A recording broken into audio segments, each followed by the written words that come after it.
Good morning, friends. Good morning, and welcome to another episode of PB Reads the Bible. What is PB Reads the Bible? Well, and why is it called that? I'm PB. I'm the pastor here at Christ UMC, and this is our daily time where we gather together. We read from the Bible, and then I try to open it up and explain it, perhaps in ways or that you hadn't heard before, things you hadn't thought of before, based on my own thoughts as well as more so based on the thoughts of some experts in the field, various commentaries that I have read over the years, and refresh my memory on and do this, which is all, it's great. It's a great opportunity for us to get together and do that. And I'm noticing that once again, Facebook hasn't posted a notification that we're live. So I'm going to blather on here and just keep chatting and give folks a chance to connect in, to find our stream. And we've got one. All right. Good morning, Cheryl.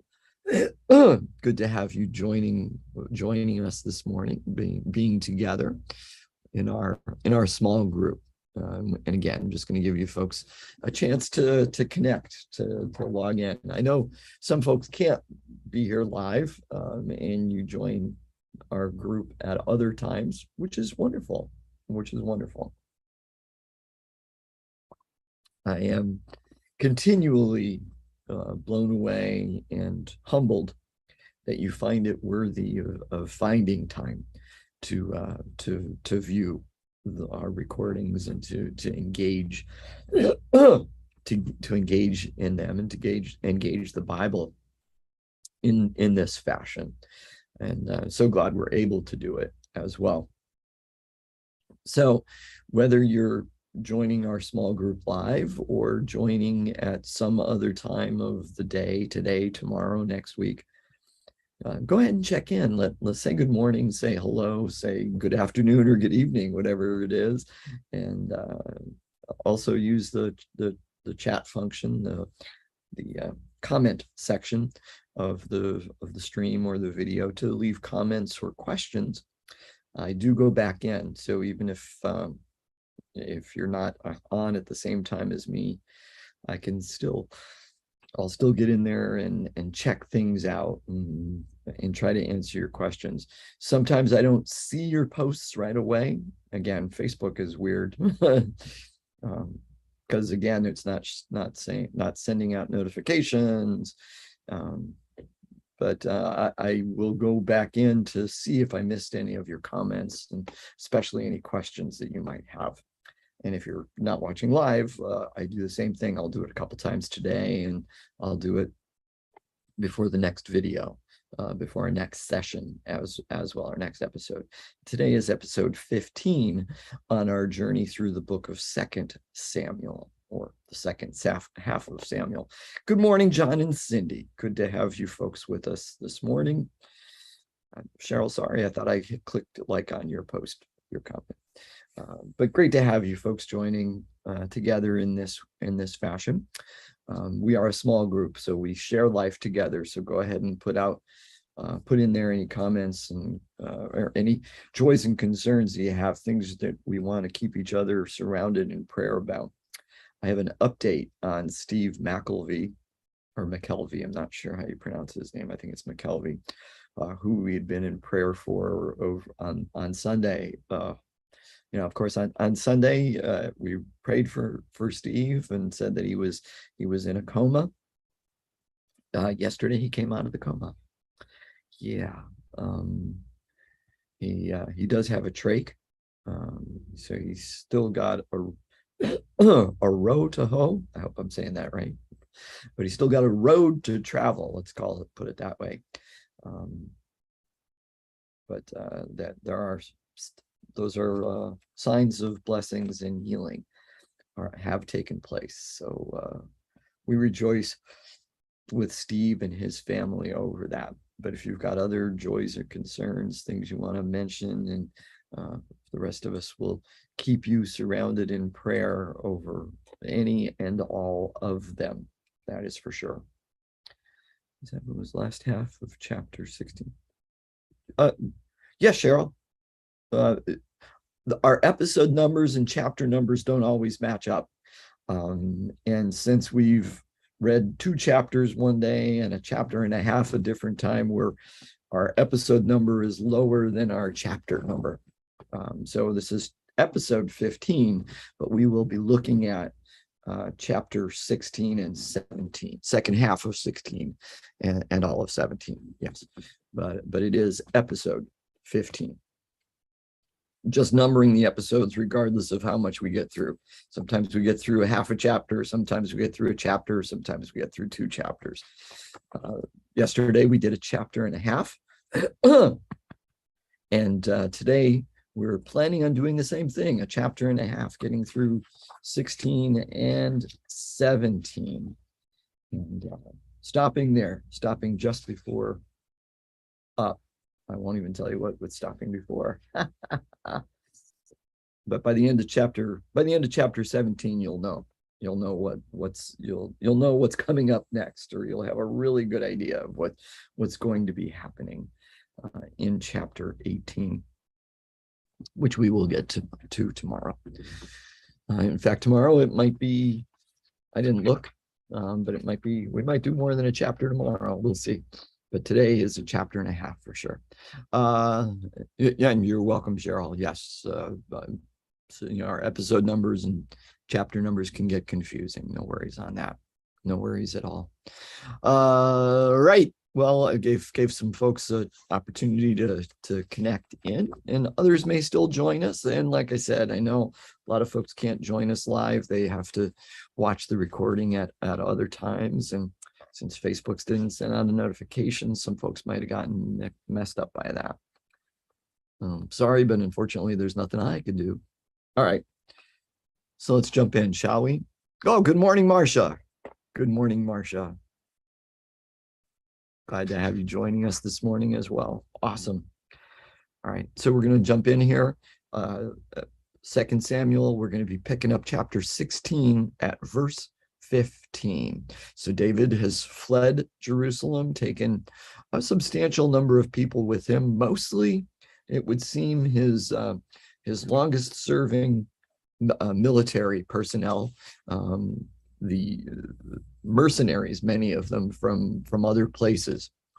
And he's met a few people on the road, a couple of whom were blessings to him, giving him food, offering him the use of the ark. But David quickly finagling, so to speak, and planning on the run. We've seen this before from David. He's seems to have a quick mind, and very good at planning on the run. And he's establishing a network of spies within his son Absalom's hierarchy, really. And we're going to see that in the second half of 16 in particular. So let's pick up from there. Now, Absalom and all the Israelites came to Jerusalem. Remember, I changed this guy's name to Bob. Bob was with him. When Hushai the Archite, David's friend, came to Absalom, Hushai said to Absalom, "Long live the king, long live the king." Absalom said to Hushai, "Is this your loyalty to your friend? Why did you not go with your friend?" Hushai said to Absalom, "No, but the one whom Yahweh and this people and all the Israelites have chosen, his I will be, and with him I will remain. Moreover, whom should I serve? Should it not be his son? Just as I have served your father, so I will serve you." Then Absalom said to Bob, "Give us your counsel. What shall we do?" Bob said to Absalom, "Go into your father's concubines, the ones he has left to look after the house, and all Israel will hear that you have made yourself odious to your father. And the hands of all who are with you will be strengthened." Excuse me one moment. So they pitched a tent for Absalom upon the roof, and Absalom went in to his father's concubines in the sight of all Israel. Now, in those days, the counsel that Bob gave was as if one consulted the oracle of God. So all the counsel of Bob was esteemed both by David and by Absalom. Pause. End of chapter 16, but that's a good place to pause. So Hushai meets Absalom as he's coming into the city with his entourage, including Bob, and he ingratiates himself into. Absalom seems to have a little concern, a little suspicion of Hushai, rightly so, but he's questioning his loyalty. Why didn't you go with your friend? Why are you still here? But Hushai lathers it on. Oh my, who else should I serve but Yahweh's chosen one? Now, notice he doesn't specifically say you, Absalom. He says, who else should I serve but Yahweh's chosen, which we know is, the reader knows, is David. And we could hear Hushai implying David, saying David, thinking David in his head when he's saying this. But Absalom thinks that he's talking about himself, that even Hushai, my father's friend, is abandoning him and knows that I am now the truly chosen one of God. And so he allows Hushai to come into his court, But he immediately turns to Bob, whose advice and counsel has been greatly esteemed, we hear. Interesting, it's as if you were consulting the oracle of God when you spoke to Bob. So he was pretty wise, a smart guy, and very, very politically plotting, shall we say. And he knows what to do.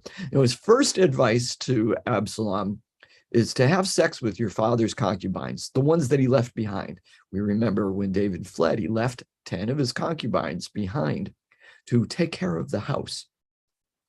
But Bob tells the son, Absalom, have sex with them and do it in public so that everybody can see, and you will make yourself odious. You'll make yourself stink to your father, and your father will never let you back, and people will realize this, and they will come to you, Now, the reader sees this and hears this, and although Bob meant it for political purposes, the reader remembers the statement by Nathan, the judgments and the foretelling, perhaps, the prophecy of things that are going to happen to David as a consequence of David's action in his rape of Bathsheba. And the pronouncement from Nathan was, what you have done in secret, I will give your wives to your neighbor, and he will do in public, in full view, under this very sun. So this certainly seems to be a fulfillment of that judgment and of that consequence. Absalom has sex with David's 10 concubines, which are almost wives, on the roof of the palace, perhaps the same roof of the same building that David had been pacing along when he spied Bathsheba taking her bath in the first place. Picking up from there. Moreover, Bob said to Absalom, let me choose 12,000 men, and I will set out and pursue David tonight. I will come upon him while he is weary and discouraged, and throw him into a panic, and all the people who are with him will flee. I will strike down only the king, and I will bring all the people back to you as a bride comes to her husband. You seek the life of only one man, and all the people will be at peace. The advice pleased Absalom and all the elders of Israel. Okay, so Bob takes a few verses and brushes out broad strokes a plan. He says, I'm going to pick out 12,000 soldiers, saying the best of what's left anyway, because David's probably taken the best warriors with him. But I'm going to take 12,000 warriors. I will lead them. I'll kill your father. That's the only one you need to worry about. Everybody else will scatter. We'll have peace. We won't have a prolonged war. Certainly makes sense. Everything that he says in here makes sense. It's a good one. It's a good plan. No wonder Absalom likes it, and the elders. And most of Bob's plan relies on himself. Remember how much, you don't have to do a whole lot here, Absalom. Send me. Let me pick the soldiers. Let me lead them. I'll do the killing and all that, right? Picking up from there.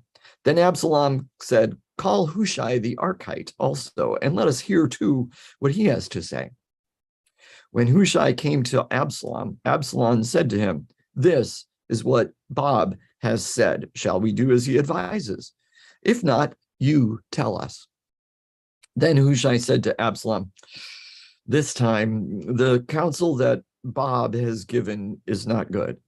Hushai continued, you know that your father and his men are warriors and that they are enraged like a bear robbed of her cubs in the fields. Besides, your father is expert in war. He will not spend the night with the troops. Even now he has hidden himself in one of the pits or in some other place. And when some of our troops fall at the first attack, whoever hears it will say, oh, there has been a slaughter among the troops who follow Absalom. Then even the valiant warrior whose heart is like the heart of a lion will utterly melt with fear. For all Israel knows that your father is a warrior, and that those who are with him are valiant warriors. But my counsel is that all Israel be gathered to you, from Dan to Beersheba, like the sand by the sea for multitude, and that you go to battle in person. So we shall come upon him in whatever place he may be found, and we shall light on him as the dew falls on the ground, and he will not survive, nor will any of those with him. If he withdraws into a city, then all Israel will bring ropes to that city, and we shall drag it into the valley until not even a pebble is to be found there. Absalom and all the men of Israel said, the counsel of Hushai the Archite is better than the counsel of Bob. For Yahweh had ordained to defeat the good counsel of Bob, so that Yahweh might bring ruin on Absalom. Pause. Whew. Bob's advice was marked by its brevity. Just 4 verses, very straightforward. This is what I will do. This is what we can do right now. You give me the order and it's done, right? Nice and brief, nice and brief. Hushai's comments, his advice takes up so many more verses, at least twice as many verses, looks like 3 times as many verses, no, at least twice as many verses to say it. Very flowery language, very detailed with all of this. In effect, he is praising David, right? We see how he slips that in there. Hey, David is a master warrior, and so are his people. He's praising that. He's reminding Absalom about all that. Why? In order to give David time to escape and to get where he needs to be. This is like all he's stalling for time, and he's using amazing rhetoric and flowing language. And who is he putting out in front when he does get to the battle? Not Bob, Absalom. So he is using this flowery language. He's using this flowery language. He's using amazing rhetoric, and he is appealing to Absalom's ego, I think, anyway, putting Absalom out in front, whereas Bob's advice was just to let Bob go and kill him. But this way, and at the same time, he's, Absalom's thinking, wow, yeah, I should be out front. And yeah, that'll stir the people even more to see me going out to battle, and I'll have the chance to lead them and all of that. So ultimately, his advice is to use a delaying tactic. It's a delaying tactic. It's to bide some time because it's going to take time. He wants Absalom to gather people from the entire country, from Dan to Beersheba, which would be the whole width, length, breadth of the land of Israel. Somebody from every tribe, people from every tribe. It's going to take time for them to get there. So this is all about stalling, and it's about delaying Absalom's any action by Absalom to give David the opportunity to get away. And it works. It works. It works. Now, the author is very clear. It wasn't just Hushai's words. That's what Absalom and the elders say. Oh, his counsel is better than counsel of Bob. But then the very ending of that verse, the 14b, the author says, for Yahweh had ordained to defeat the good counsel of Bob, so that Yahweh might bring ruin on Absalom. So the author sees and wants us to see God's action in the background through the whole thing, Picking up from there. Then Hushai said to the priests Zadok and Abiathar, thus and so did Bob counsel Absalom and the elders of Israel, and thus and so I have counseled. Therefore, send quickly and tell David, do not lodge tonight at the fords of the wilderness, but by all means cross over. Otherwise, the king and all the people who are with him will be swallowed up. Pause. So, although Hushai has made this bold and wonderful statement, and has his advice and counsel seems to have been approved by Absalom and the elders, Hushai is not taking chances.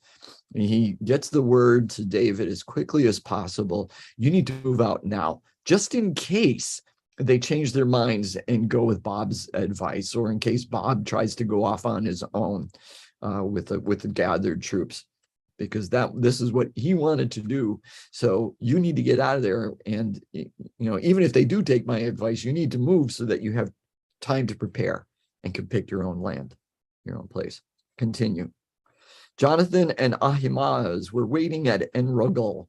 A servant girl used to go and tell them, and they would go and tell King David. Pause. So they're using multiple people. It's like the web of intrigue is expanding. He's got a great network of spies. She would tell them, and they would go and tell King David, for they could not risk being seen entering the city. But a boy saw them and told Absalom. So both of them went away quickly and came to the house of a man at Bahurim, who had a well in his courtyard, and they went down into it. The man's wife took a covering, stretched it over the well's mouth, and spread out grain on it, and nothing was known of it. Pause. How clever, right? So a well, we don't think of a well like we might with that, the classic well image with the wooden thing and the wheel, and it's probably just almost like a cistern, like an opening, a hole in the ground that they would lower a bucket down into and pull it up. But she spreads out a cloth that might not be enough to hide it, puts grain on top of it. How clever, because the grain's not very, unless you put a whole bunch of it right over top of the hole, it's not going to collapse. It's not going to sink down in. So you spread it out over the whole thing and it hides it, makes it look, oh, okay. That's there. Awesome. Picking up 20. Pause. I should have said, now, why is the author putting in this detail? At least in one reason is to show that there are still people who are loyal to David and want to help David in the land. Not everyone has turned to Absalom. Excuse me. Picking up. When Absalom's servants came to the woman at the house, they said, where are Ahimaaz and Jonathan? The woman said to them, oh, they have crossed over the brook of water. And when they had searched and could not find them, they returned to Jerusalem. Pause. So she distracts them. She lies to them, says, oh, they went over that way. We're not 100% sure what the Hebrew means, but it seems to almost mean brook of water or sheep's pen near the water or something like that. But they crossed over that way. They went that way. They went that way. pointing in two different directions. And the servants go and search, can't find them, come back, or don't come back. They leave. They head back to Jerusalem, empty-handed. Continuing, after they had gone, the men came up out of the well and went and told King David. They said to David, go and cross the water quickly, for thus and so has Bob counseled against you. Pause. The author doesn't indicate that they also told him what Hushai had counseled, even though Hushai gave those instructions in the first place. But perhaps they didn't want David. I don't know. It's almost like that. It's almost like telephone or gossip. The story may not get through in its entirety, or it might get changed. Ultimately, it served the right purpose, because if Absalom changed his mind and took Bob's advice, or if Bob tried to do it on his own, they're coming for you tonight. So move. So picking up verse 22, so David and all the people who were with him set out and crossed the Jordan by daybreak. Not one was left who had not crossed the Jordan. So goes Bob's idea. Can't work now. Picking up. When Bob saw that his counsel was not followed, he saddled his donkey and went off home to his own city. He set his house in order and hanged himself. He died and was buried in the tomb of his father. Pause. So Bob's advice has not been followed. Bob is so hurt by it. His ego is so bruised, or whatever. He feels the need to put everything in his order, put his house in order, and commit suicide, kill himself. Of course, looking back at this through the Christian lens, through the lens of the New Testament, we are reminded of Judas's suicide, whether he sliced himself open, or whether he jumped off the side of the cliff or hanged himself, depending on which story you follow, because both are told. And we're reminded of his suicide, and both of them committed suicide after having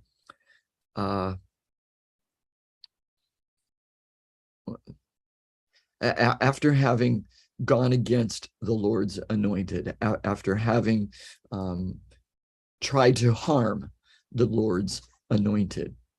Interesting. Picking up from there. Then David came to Mahanaim. Pause. Mahanaim. We remember where that is? That's in the Transjordan, right? Because they just crossed the Jordan. So we know he's crossed the Jordan into the east, and he's gone to Mahanaim, which is where Mephibosheth had been set up by Abner as king. It was at least briefly the capital in Mephibosheth's kingdom in the north. Okay. So David came to, so I think that's interesting. Absalom went to Hebron, which was the kingdom in the south, to declare himself king. And David, in his retreat, is ending up in Mahanaim, which had been the kingdom for the north, at least for a time. Interesting. Then David came to Mahanaim while Absalom crossed the Jordan with all the men of Israel. So he's made it to the Jordan. Now Absalom had set Amasa over the army in the place of Joab. Amasa was the son of a man named Ithra the Ishmaelite, who had married Abigail, daughter of Nahash, sister of Zeruiah, Joab's mother. Pause. So he's pretty much a cousin to Absalom, twice removed. I don't know. But we can also see that he's the cousin of Joab as well, right? Cousin of Joab as well. The Israelites and Absalom encamped in the land of Gilead. When David came to Mahanaim, Shobi, son of Nahash, from Rabbah of the Ammonites, and Machir, son of Amiel, from Lo-debar, and Barzillai, the Gileadite, from Rogelim, brought beds, basins, and earthen vessels, wheat, barley, meal, parched grain, beans, and lentils, honey and curds, sheep and cheese from the herd, for David and the people with him to eat. For they said, the troops are hungry and weary and thirsty in the wilderness. End chapter 17. Okay. So David has made his escape into Mahanaim. Absalom and his army of Israelites are encamped in the land of Gilead, also across the Jordan River. And we have story of somebody coming, giving provisions, beds, linens, everything that David would need for him and his entourage, his soldiers. So he's being supported by some people. And what's really interesting is they're not Israelites, right? They're not people from Israel. They're from some of those surrounding lands and tribes. Some of whom perhaps David helped when he was fighting there and protecting them from various people that were trying to invade. The Ammonites or the Philistines, whatever, but and so they're supportive of him. They're supportive of him, and trying to take care of him. Now, I don't have to tell you what happens next. I'm sure you're able to figure out what's going to be taking place in 18, because the battle lines have been drawn, and the two armies are encamped. They're getting ready. They're getting ready. So yes, chapter 18 will be a battle. Between father and son, or between father's troops and son's troops, whichever way you want to look at it. All right, my friends, that's going to be it for today.